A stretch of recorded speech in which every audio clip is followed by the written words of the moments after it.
Alright, shalawam. First off, I want to say all praises to Yahawah, bahasham, Yahawashi, bahasham, Kodash. Double honor to our apostles and elders of GMS, and to the elect doing work in sincerity and in truth, shalawam. GMS precepts here, Nazar Khad speaking, and this article here, I have a few articles here. This first one is from New York Post, and it says protesters clog streets in Michigan over Whitmer coronavirus stay-at-home order. Now, Whitmer is the governor of, let me see, here it is, Governor Gretchen Whitmer. Okay, he's a governor of Michigan. Now, you have people out there that's protesting against it, man, which they don't like to display in the news and the news media. You won't see that on CNN. This is on the New York Post, but why is it you don't see on CNN or all those major news networks?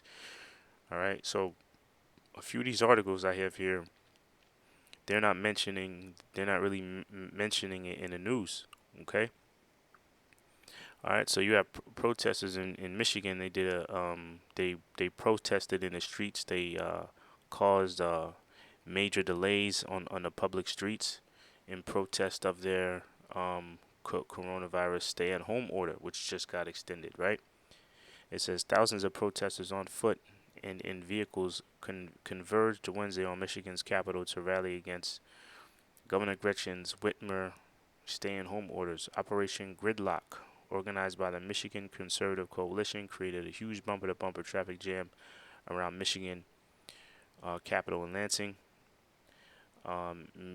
Michonne Maddock, an organizer for the group, said the demonstrators include Republicans, Democrats, and Independents. Now, when you see them, I don't know if I can play this.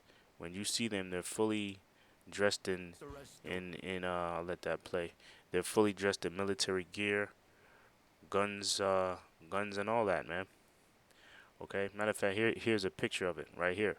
People take part in a protest for Michiganders against excessive quarantine at the Michigan State Capitol in Lansing. Now you see all Edomites. You don't see one Jake up in here. You see all these dudes, man.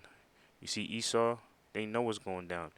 But then you got niggas that get the checks from Trump or from the government, and they want to blow it on new Jordans.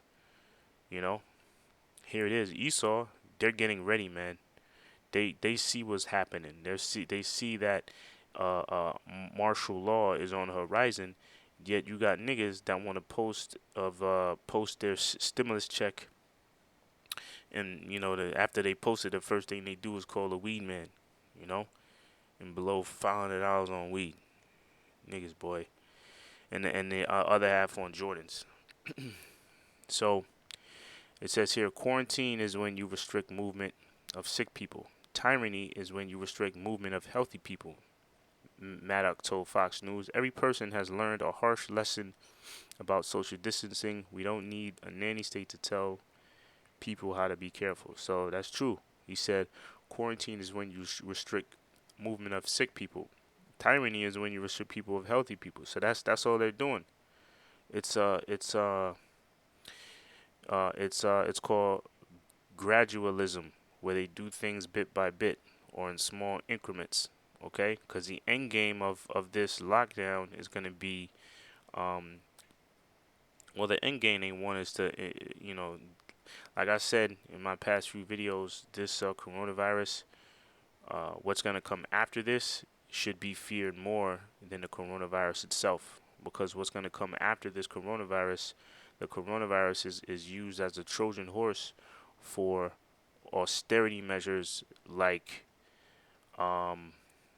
ultimately that microchip, man. That's their end game, the microchip. They want to implant everybody with that microchip. It's gonna be the forced vaccinations. You can't come back into society until you have that, and to prove you do have that, you're gonna have papers, or they're gonna be like, look, matter of fact, we'll just do it easier. We'll just have everybody have the chip so we know who's vaccinated. Okay. So that's that, man. All right. Protesters, you saw Esau, and that's gonna cause what? Sedition among men, which I have that. Matter of fact, let me get that now. Second Ezra's 15. Where we at? 15 verse 16. Second Ezra 15 and 16. For there shall be sedition. Let me jump down to 15. Well, let me jump down to 14. Woe to the world and them that dwell therein. For the sword and their destruction draweth nigh, and one people shall stand up and fight against another, and swords in their hands. Okay, and as you can see in this picture, they got them swords right there. They got those swords right there, and once it's a food shortage, a lot of these people here, they're gonna take that opportunity to go at Jake, to get at you Israelites, because you can't defend yourself with Jordans and blunts. Okay, they can defend themselves. They got guns, ammunition. All right, they're ready. They're ready. Okay. Let's see if I got some more pictures. Look at this. Esau, man. Hey, that's their blessing, man. The sword. Their blessing is a sword. Let me see if there's any more pictures here. Look at these. Look at these dudes. You see? They are ready. All right. America.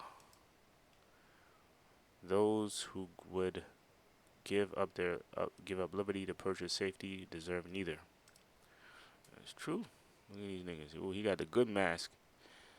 All right. Yeah. Esau. Look at him. Esau. He dumb. Hi, Whitmer. Oh man, Esau's funny. So, let me go back to sedition among men. Right. It says what? With swords in their hands. Now you can see the swords in their hands. That's their weapons, man. Okay, with swords in their hands. It says, for sword and the destruction draweth nigh, and one people shall stand up and fight against another, and swords in their hand. That's going into the race riots, the class wars, the race wars. Okay, it's gonna be survival of the fittest pretty soon, man.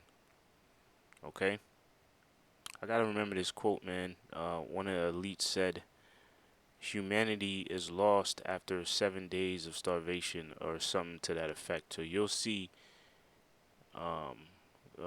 man's trueness through starvation.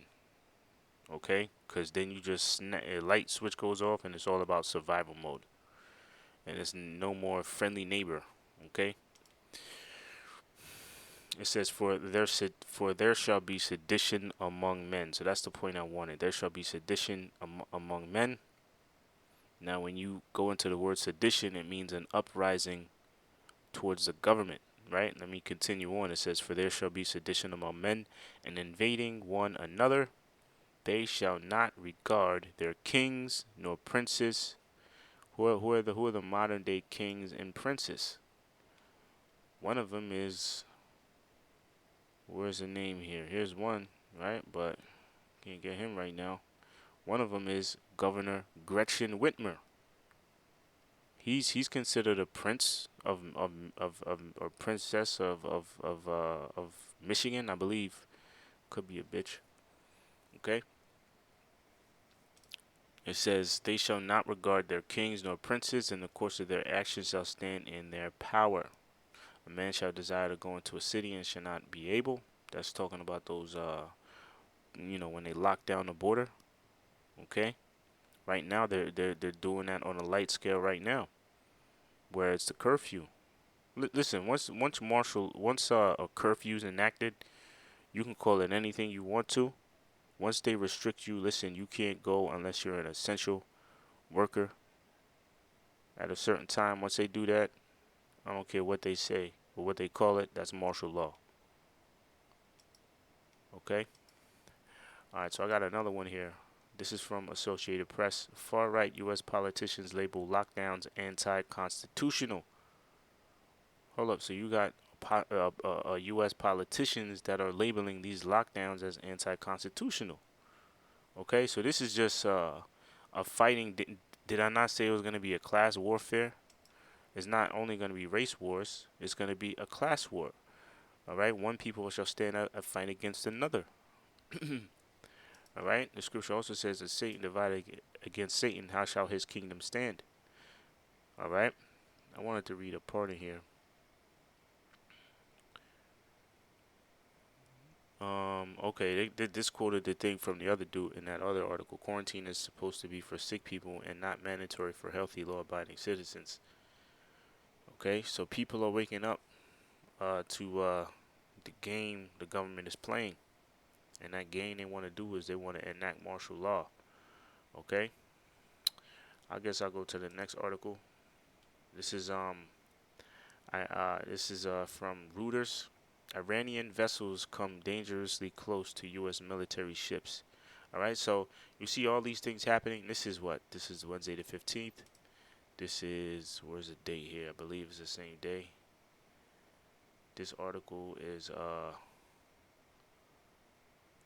there's no date here. It says today, right? There you go. 4/15th. This Michigan thing, 4/50. So all these things are happening today. All these prophecies are going on today. Let me get my next scripture. This is 2nd Ezra 15. I'm sorry. This is 2nd Ezra 16, verse 38. All right. It says, verse 37. Behold, the plagues draw nigh and are not slack. What are the plagues? Those plagues in this context is referring to the prophecies. All right. When it talks about in Habakkuk those visions. All right. Those visions referring to the prophecies. Those visions are speaking now. Those plagues are not slack now, and they're just going to come one after another after another. Right? Because this one I just brought up was what? This is going into the prophecy of that third world war. Right? The scripture does say there shall be wars and rumors of war, right? It says, as when a woman, verse 38, as when a woman with child in the 9th month bringeth forth her son, with 2 or 3 hours of her birth, great pains compass her womb, which pains when the child cometh forth, they slack not a moment. Right? So in the same way, so I'm going to just continue and bring it home. Verse 39, even so shall not the plagues be slack to come upon the earth. Those plagues, like I said, are referring to those prophecies. They shall not slack not a moment, the same way labor pains, they call it. It says great pains compass her womb. Those labor pains, the closer and closer you get to the childbirth, the closer you get to the child being born. The same way like these plagues. Even so shall not the plagues be slack to come upon the earth, and the world shall mourn, and sorrow shall come upon it from every side. So that's what's happening, man. The threat of World War III, it came dangerously close to this military ship. I believe it said, here it is. At one point, the Iranian vessel came within 10 yards of the U.S. Coast Guard. Here it is. The U.S. ships issued several warnings through bridge-to-bridge radio, blasts from the ships, horns, and long-range acoustic noisemaker devices. The Iranian ships left after about 1 hour. So they were just fucking with them like, nigga, do something. Do something. Okay? So they were fucking with that U.S. ship for an hour. All right? So all these things are happening. All these prophecies are going down. All right? You got wars. You got wars and rumors of wars. You got sedition. You got you got sedition among men towards their kings and princes, and then you got Satan riseth against Satan. All right, so that's pretty much it. Lord willing, you brothers are edified. Until the next show, shalawam.